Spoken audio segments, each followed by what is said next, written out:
What's going on, guys? Welcome back to the channel. A big thank you for coming back and joining me for season 2 of the FC Kopenhagen rebuild.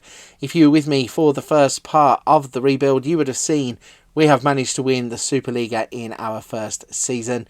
Also, despite getting knocked out of the Champions League at the group stage, we managed to go on a great run that saw us go all the way to the semi-finals of the Europa League. In today's episode, we are pushed forwards to the end of season 2. Can we continue the momentum in the rebuild? Here we go then, we have pushed on. It is the 3rd of June 2024. That means Season 2 is now in the history books. Before we show you how we have got on in Season 2 in the competitions, we're going to run through everything that has happened in the transfer windows. Now in Denmark, transfer window opens right at the end of the first season in June, and then it will shut in August, and then it opens in January and finishes at the beginning of February. So the first part of the transfers that you can see here, they are going to be from the end of June. We will then push forwards for the January transfer window transfers, and we kind of have a roundup as we go along. Starting on the right hand side with the players that have left the club. The first two to leave the club were really minor transfers. We have Emil Thor Nielsen going to Sondersijk. He went there for 3,700, and Emil Road went to AAB for £5,250. So you can see on the right hand side of the screen, we're not talking in millions, we are talking in thousands. But on the left hand side of the screen, we are talking in millions. And the first player that arrived at the club in the summer was Jacob Sorensen. He came from Norwich for £13 million. And you can see he's everything that we wanted in terms of trying to improve our midfield. As a bonus, he can also play as a defender or a left back quite comfortably. He can also be a makeshift right back. But he has everything that I really wanted. He has good stamina, good strength. He has good passing. He's tackling. His positioning and teamwork is good. He's everything really that we need in terms of a player that we are going to look to put in to play in kind of Champions League situations. He has bigger league experience by going to England, playing for Norwich, so hopefully he can come back to Danish football, settle in well and help us in our Champions League campaign. The next player that came in was another one from outside of Denmark. He is Stian Rode Gregersen. He's come from Bordeaux for £4.2 million, 29 years old, a lot of experience as a centre-back, can also play as a right-back, can also play as a defensive midfielder or a midfielder. So again, you're going to see the versatile types of player that we bring in. Very strong, very tall, 6'3", strength of 15. He has good pace of 15, acceleration of 13, tackling of 17. Not a lot of drawbacks for this player, and for the price that we paid, I think we've got an absolute steal bringing him back to Denmark for £4.2 million. And the third player we signed in the June transfer window was Martin Braithwaite. Obviously a player who has big league experience, has played in the Champions League, played for Barcelona, played in Spain. Obviously he's in an Espanyol shirt there, so player we know very well. When we signed him at the club, they were welcoming of a national legend, so he obviously has that prestige. It does go against that rule of no players over the age of 30, which was introduced by the board right at the end of season 1. But I've got a good feeling that he can come and have a positive impact on both the team in terms of the players like Rooney Bargi and Victor Christiansen, and teach them basically what it's like to be an elite player, and also help us out in those high-profile games, knowing what Champions League football is all about. So I was quietly happy with those three signings. We did have quite a big outlay though. We spent the best part of £26 million. And we continued the spending in the next part of the window. So the main part of the transfer window. Going across here for the July deals then. So Zeka, the player who was our club captain before, didn't really get in the team, refused a contract. He ended up going back to Greece to play for Olympiacos on a free. We had Oscar Hoyland go to Nykøbing on a loan.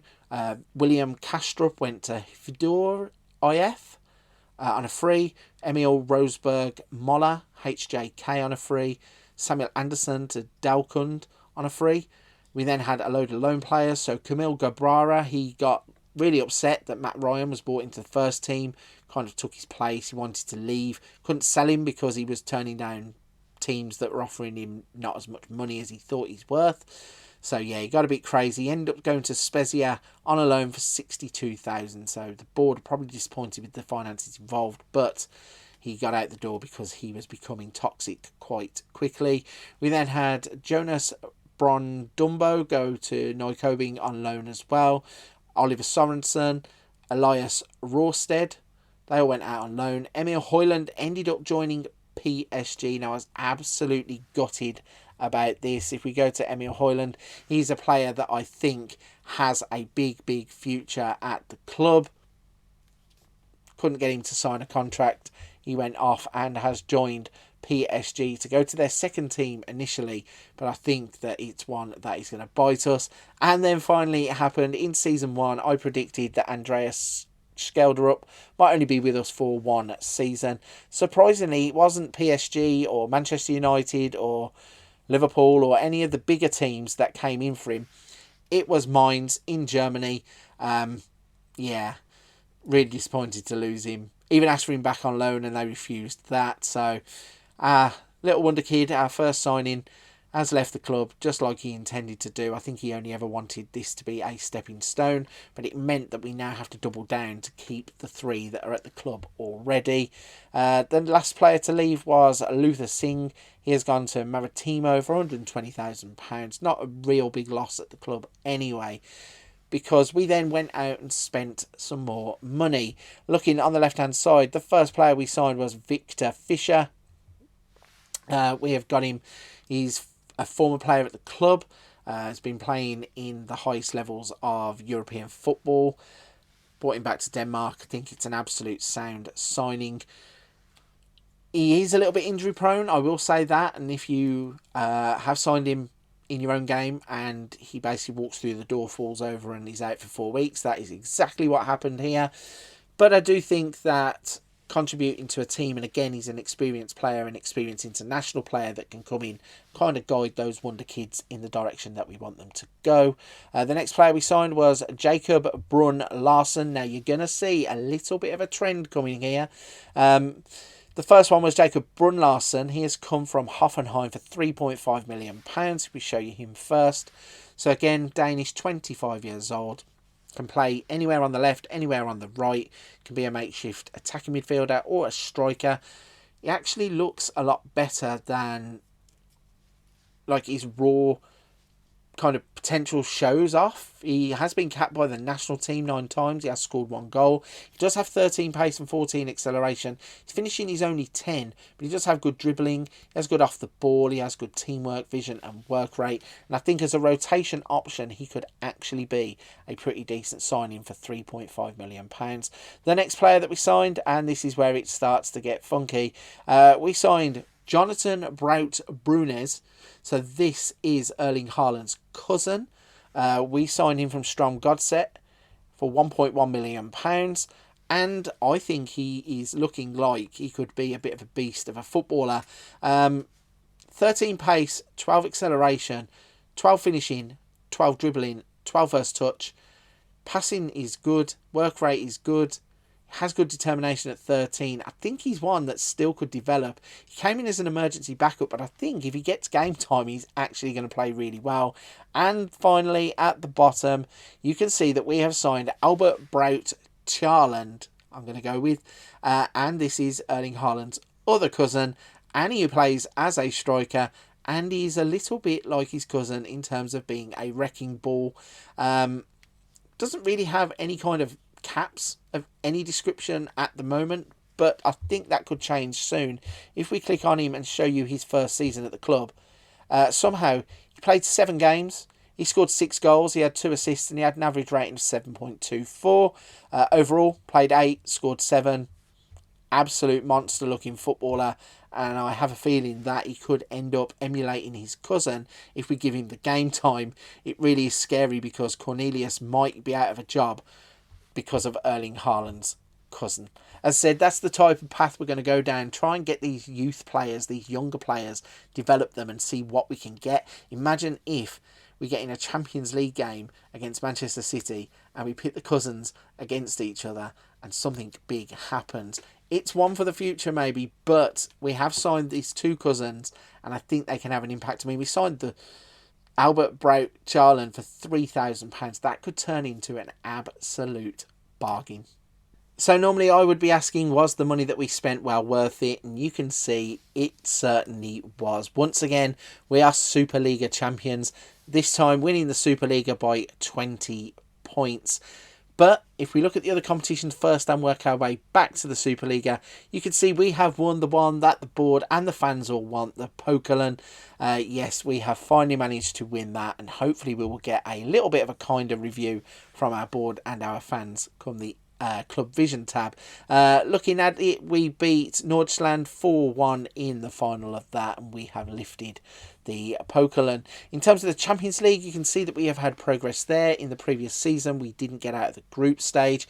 This time, we not only got out of the group stage, we got our way to the quarter-finals, where we did lose to Real Madrid, but it's progress, and it's also difficult when you're drawing teams like Real Madrid along the way. If we go to the group stage and show you all groups, let's have a little look for ourselves. Where are we?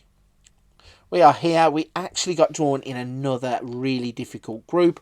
We ended up in a group with PSG, Juventus and Valencia. And somehow we managed to qualify with a -2 goal difference. So we played 6 games. We won 3 games. We beat Juventus, Valencia and PSG all at home. And you guessed it, we lost 2 games away from home, lost to PSG 5-1, lost to Juventus 2-1, and we drew with Valencia 2-2 at the Mestalla. So a decent round of games in terms of the group stage. And that meant that we went through to the round of 16, where we played against Inter Milan, and somehow we beat Inter Milan 4-1. And that progressed us on to the quarterfinals, where unfortunately we were taught a harsh lesson by Real Madrid as they beat us 7-1 on aggregate. Can't complain, it's Real Madrid. They were winners of the competition, so we had to go through the champions to get any further. We couldn't do it. They obviously beat everybody else too, so no shame in losing to the champions. And it's progression. We didn't drop into the Europa League. We actually played throughout the Champions League campaign, which is quite impressive. So let's go back and break down the Superliga then. If we go to the Stages tab and have a little look at the preliminary phase first. So we played 22 games. We won 18 of them. We drew 3. We did lose 1 against Midtjylland 4-0. Scored 51 goals. Conceded 18, had a goal difference of 33, and picked up 57 points. And that left us 11 points clear of Midtjylland at that phase. So, in terms of the championship group, that meant that we went on to be champions by playing 32 games, winning 24, drawing 5. We did lose 3, even though there's only 2 losses displayed there. Scored 81 goals, 30 conceded, 51 goal difference, and 77 points gave us a league win by 20 points. If we go to the profile page and have a little look, you can see Cornelius still banging the goals in with 20. Clayson, Skelderup, Braithwaite and Ryan getting themselves into the average raters, even though Skelderup did leave the club. Braithwaite with 11 assists and Skelderup with 8 assists in terms of that category.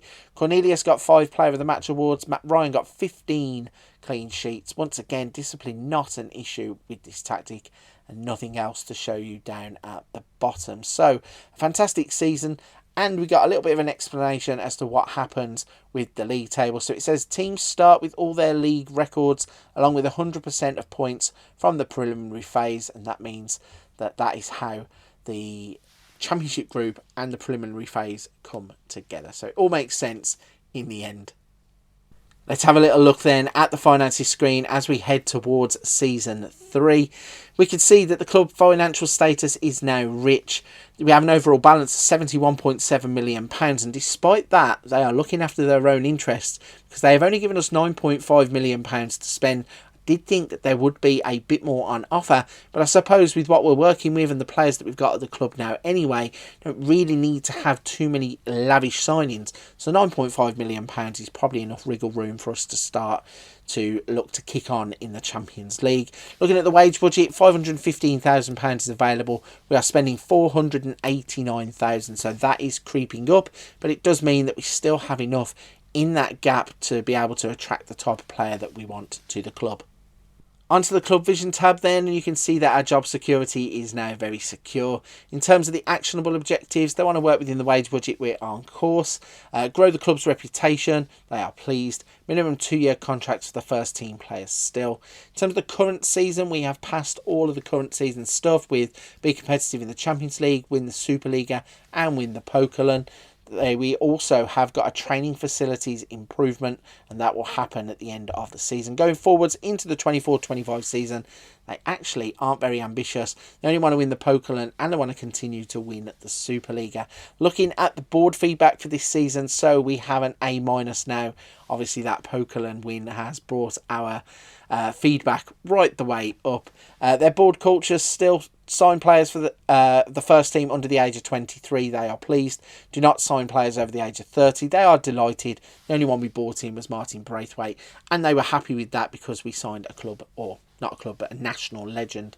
In terms of the highlights, pleased with the 6-1 championship group humbling of Viborg.